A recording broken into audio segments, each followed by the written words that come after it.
যারা বসে আছে আল্লাহ, আমরা জাতি আপনার দরবারে দুটো হাত তুলেছি আল্লাহ, যে আশা নিয়ে উদ্দেশ্য নিয়ে হাত তুলেছে আল্লাহ, সকলের ভালো আশাগুলোকে ভরা করে দিল আল্লাহ। আমাদের সেহেরিকে কবুল করে দিন, আমাদের জাকাতকে কবুল করে দিন, আমাদের ফিতরাকে কবুল করে দিন আল্লাহ। আপনি আমাদের মাফ করে দিন, এই সব দয়ার নবীর দরবারে পৌঁছে দিন, নসিব করে দিন। হুজুর পাক সাল্লাল্লাহু আলাইহি ওয়াসাল্লামের সাফাত সুবহানাল্লাহ নসিব দিন আল্লাহ। পবিত্র রমজান মাসে দুটো হাত তুলে দোয়া, সাল্লাল্লাহু তাআলা আলা খাইরিহি ওয়া নূরি আরশিহি মুহাম্মাদিন বাড়া কালমাতু লা ইলাহা ইল্লাল্লাহ মুহাম্মাদুর রাসূলুল্লাহ সাল্লাল্লাহু আলাইহি ওয়াসাল্লাম।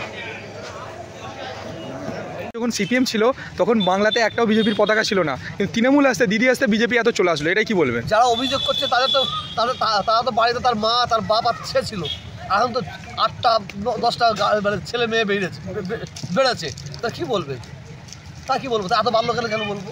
এটা বলা সম্ভব নেই। এটা এর জন্য বিজেপির ঝান্ডা বেড়েছে বলে কি হয়েছে? বিজেপি ঝান্ডা, সিপিএমের ঝান্ডা, কংগ্রেস ঝান্ডা কি বেড়েছে তার দরকার নেই, মানুষ কতটা বেড়েছে দেখতে হবে বাংলায়, ভারতবর্ষে।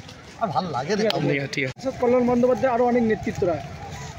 দেখেন, আপনি হচ্ছে 27 রোজা, পবিত্র রমজান মাস আমাদের কাছ থেকে বিদায় নিয়ে চলে যাচ্ছে। যদি আল্লাহ রাব্বুল আলামিন আমাদের হায়াতে রাখেন, আবার এই পবিত্র রমজান মাসটা চলে যাবে। আমরা এই জায়গায় আমার খুব হৃদয়ের প্রিয় শামীম আহমেদ সাহেব আছে, আমরা সবাই মিলে এখানে একটা ইফতারের আয়োজন করেছি। আমরা এখানে পবিত্র রমজান মাসের রোজাদারদের নিয়ে আমরা ইফতারের মজলিস করেছি। আর আজকে আমাদের একটাই দোয়া, একটাই প্রার্থনা, যে রাব্বুল আলামিন আল্লাহ তাআলার দরবারে তিনি যেন আমাদের কবুল করে নেন, আমাদের ইফতার, আমাদের তারাবির নামাজ, আমাদের সেহরিকে তিনি যেন কবুল করে নেন, এই দোয়া।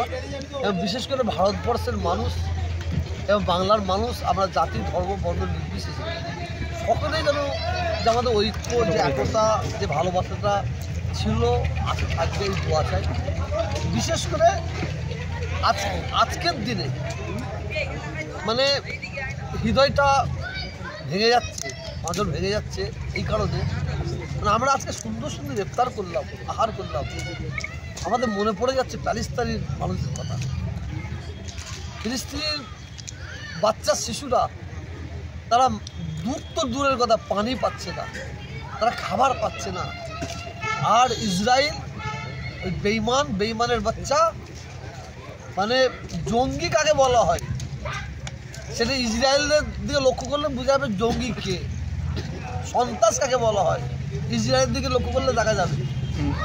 সে নিরীহ মানুষগুলোকে হত্যা করছে, হত্যালে শহীদ হচ্ছে।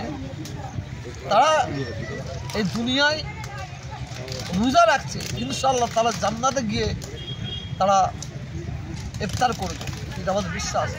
আমরা সকলে মিলে আমরা দোয়া চাই আল্লাহ তাআলার দরবারে, সারা বিশ্বের মানুষকে যেন আল্লাহ হিফাজত করেন, শুধু মুসলমানদের নয়, সারা বিশ্বের মানুষদের, তার সঙ্গে সঙ্গে ফিলিস্তিনি এবং মানে কী বলবো আরও অন্য দেশে যে জুলুম অত্যাচার হচ্ছে সেই সব মানুষদের আল্লাহ সুখ শান্তি দান করেন এবং শান্তি যেন আল্লাহ নিয়ে আসে, এই দোয়া চাই।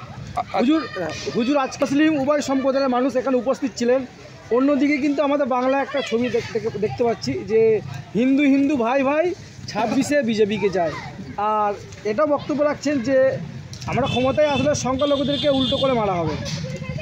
দেখেন, হিন্দু ভাইটাই 26 ভোটের আগে পর্যন্ত হবে, এরপরে আর দেখা যাবে না। তা ওরা হিন্দু ভাই বলবে, কে বলছে? আর আমরা বলবো হিন্দু মুসলিম ভাই। এরপরে বাংলায় কারো জায়গা নেই, এটা বলতে পারি। হুজুর আরেকটা জিনিস, যেটা কোন রাজ্যে কিভাবে কলে কৌশলে সাম্প্রদায়িক আগুন লাগাবার চেষ্টা করছে, কতটা সাকসেস হয়েছে আমি জানি না। তো বাংলার আমরা এমন মানুষ যে বাংলায় আছি, আমরা কি হিন্দু কি মুসলমান